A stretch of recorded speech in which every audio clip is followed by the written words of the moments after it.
अस्सलामुअलैकुम मेरे प्यारे प्यारे व्यूअर्स। आज हम आपको ब्रेड वड़ा झटपट बनने वाली 5 मिनट्स में रेसिपी बनाना सिखा रहे हैं। तो सब्सक्राइब करें कुक विद नूरे को और बेल आइकन को ज़रूर दबाइए आने वाली लेटेस्ट वीडियोस के नोटिफिकेशंस के लिए। पसंद आए तो लाइक ज़रूर कीजिएगा। बहुत आसान तरीके से बनती है। इसके लिए ये 4 स्लाइस मुझे ब्रेड के लेने हैं। आपको जितने चाहिए उसके हिसाब से ले लीजिएगा। थोड़ी से बना रहे हैं हम। एक बॉयल आलू है, हरी मिर्चें हैं कटी हुई, हरा प्याज है, सादा प्याज है, थोड़ी शिमला मिर्च और थोड़ी सी गाजर। टमाटो केचप हम 2-3 चम्मच डालेंगे और चिली सॉस 2-3 चम्मच डालेंगे इसके अंदर। स्वीट चिली सॉस है जो घर की बनी हुई। मैं आपको ये बनाना सिखा चुकी हूँ, फिर भी लिंक दे दूँगी इसका। ज़ीरा है, नमक है, सुरख मिर्च है, हल्दी है और थोड़ा सा ये मेथी है, सूखी कसूरी मेथी है, वो मैं इसमें शामिल करूँगी। और इसके अलावा ये 1/3 कप जितना मैं इसमें चावलों का आटा डालूँगी। बिल्कुल ताज़ा चाहिए, भुरभुरा सा होना चाहिए, इस तरह का फ्रेश। आजकल बहुत अच्छा आया होता है। तो ऑयल जो है इसमें हम फ्राई करेंगे इसको। चलिए स्टार्ट करते हैं रेसिपी। मैंने एक प्याला ले लिया है, ब्रेड को मैंने भिगो दिया है और इसको हम निचोड़ के तो इसके अंदर डालते जाएंगे प्याले के अंदर,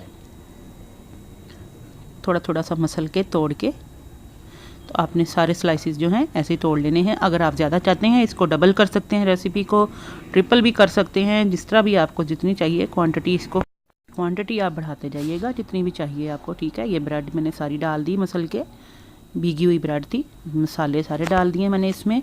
तेज़ तीखा और चाहते हैं आप तो रेड चिली जो फ्लेक्स होते हैं वो भी आप इसमें एक्स्ट्रा 1 टेबल स्पून डाल सकते हैं। ये सारी वेजिस डाल दी हैं। आप बंद गोभी भी डाल सकते हैं, शिमला मिर्च और भी ज़्यादा डाल सकते हैं। चलिए मैंने सब्ज़ियाँ सारी इसमें अब डाल दी हैं। अब ये मेरी सब्ज़ियाँ इसमें ऐड हो गई हैं। आप देखें सब्ज़ियों में अगर आपने कम भी करनी कर सकते हैं। ये स्वीट चिली सॉस मैं इसमें 2 टेबल स्पून डाल रही हूँ। ये भी अगर नहीं है तो आप चिली सॉस बना सकते हैं। वो भी नहीं है तो आपके पास अगर कश्मीरी मिर्चें हैं तो उनको पीस के वो भी डाल सकते हैं।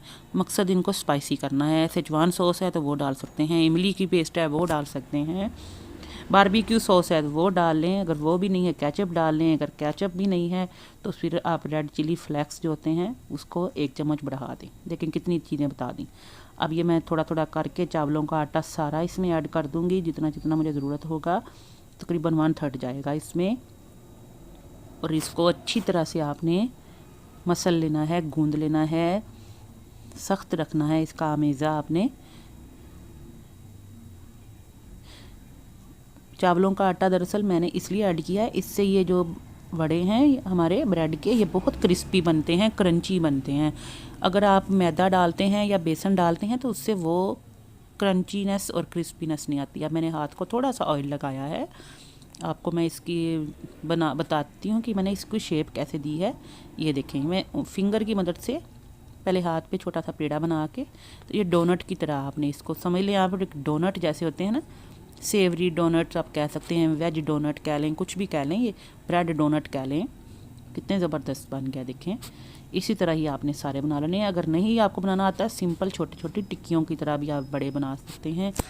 ये बड़े जो हैं इनको आपने देखें आप बना के तो इनको आप फ्रिज में रख लें थोड़ी देर। अगर आपके पास मतलब गेस्ट जो हैं या आपने खुद खाने हैं, फौरी तौर पे फ्राई करना चाहते हैं फौरी भी कर सकते हैं। लेकिन अगर थोड़ा अभी टाइम है आपका खाना खाने में तो गरम गरम ही फ्राई कीजिएगा इनको, तो वो बहुत मज़े के लगते हैं।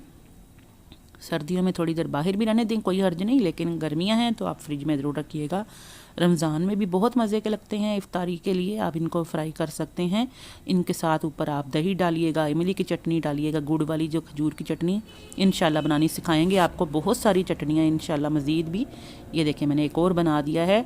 और साथ ऊपर थोड़ा सा दही डाल लें, पुदीने धनिए की चटनी डाल के, पापड़ी डाल लें, चाट मसाला डाल लें, प्याज टमाटर, वेरिएशन आपके हाथ पे, आप खुद अपने बादशाह हैं। ठीक है ना। ये देखें मैं इसको थोड़ा थोड़ा सा लाइट कलर देने के लिए मैंने इसकी सिर्फ स्लो आंच की हुई है। आपने आंच तेज़ नहीं करनी, मीडियम फ्लेम पे अगर जब बनाएंगे ना, यकीन जाने बहुत क्रिस्पी बनेंगे आप। और ये आधा घंटा भी यकीन करें बाहर पड़े रहें तो क्रिस्पी ही रहते हैं, बिल्कुल भी इनमें सॉगीनेस नहीं आती। आपने इनको टिश्यू पेपर पे या अब्जॉर्बिंग पेपर के भी किचन टॉवल हो उस पर निकाल लेना है। ये देखें ऐसे आपको नज़र आ रहा होगा, देखें कितना क्रंची है। इस तरह ही आपने सारे जो हैं वो 1 बाय 1 करके निकाल लेने। मैंने इनको सुनहरी कर लिया है तो निकाल लिया है। मैं एज इट इज़ ही इनको सर्व कर रही हूँ केचप के साथ। गरम गरम चाय के लिए बनाए हैं मैंने। आप इनको as a tea time snack या आप इसको लंच वगैरह में या एपिटाइज़र के तौर पे भी आप यूज़ कर सकते हैं। बहुत मज़े के बनते हैं। उम्मीद है आपको आज की रेसिपी पसंद आई होगी। दुआओं में याद रखिएगा। अल्लाह हाफिज़।